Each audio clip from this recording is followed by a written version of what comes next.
नमस्कार मित्रांनो, स्वागत आहे आपल्या व्लॉगमध्ये. चला तर तुम्हाला ब्रिस्टलमध्ये आपल्या घरातल्या जेवणाची आठवण करून देणाऱ्या ठिकाणावर घेऊन जातो. ते म्हणजे ठिकाणा. ठिकाणा हे रेस्टॉरंट रोहनच्या काकांचे म्हणजे सचिन काका यांचे आहे. चला तुम्ही तुम्हाला आतमध्ये घेऊन जातो. एवढे भारी भारी थीम लावले ना, तुम्ही पण बघू शकता. आपल्या मुंबई, पुणेचे सर्व फेमस स्पॉट लावलेले.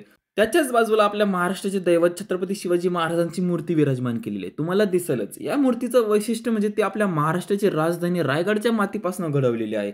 याबद्दल तर तुमचे 2 शब्द कमेंटमध्ये झालेच पाहिजे. त्याच्याच अगदी समोर विविध क्षेत्रातील दिग्गज बघायला मिळतील. अशी आगळी-वेगळी थीम त्यांनी लावलेली आहे. त्यालाच खेटून युनिक असं वॉशरूम मला बघायला मिळालं, सर्व न्यूजपेपरच. त्यामागचा हेतू म्हणजे लोकांनी वाचन जास्तीत जास्त करावं. तेवढ्यात सचिन गावत त्यांचे बाकीचे कामं आवरून आले आणि म्हटले, "काय खायचं? तुम्ही वडापावला मिस करत असाल तर सुरुवात आपण वडापावसनंच करूया." वडापाव संपेपर्यंत चांगल्याच गप्पा रंगल्या. मग काय जेवणमध्ये पनीर, बटर चिकन आणि गार्लिक नान मागवलं. माझं पनीर तर इतकं टेस्टी होतं ना, काय सांगू तुम्हाला. यापूर्वी मी अशी टेस्ट कुठेच खाल्ली नाही.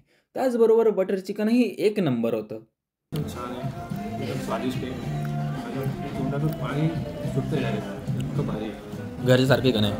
घरच्यासारखं म्हणजे मी माझ्या घरी चाललं असं वाटतंय. रोहन? एकदम तुम्हाला जर इंडियन लोकल चव पाहिजे ती पण इथे क्रिस्टलमध्ये परफेक्ट. हॉटेलचं नाव आहे ठिकाणा, नक्की व्हिजिट करा. जेवण झाल्यानंतर त्यांच्या स्टाफला जेवण खूप अप्रतिम होतं असा रिव्ह्यू देऊन आम्ही घराकडे निघालो. लाईक आणि फॉलो करायला विसरू नका. तर चला भेटूया पुढच्या व्लॉगमध्ये.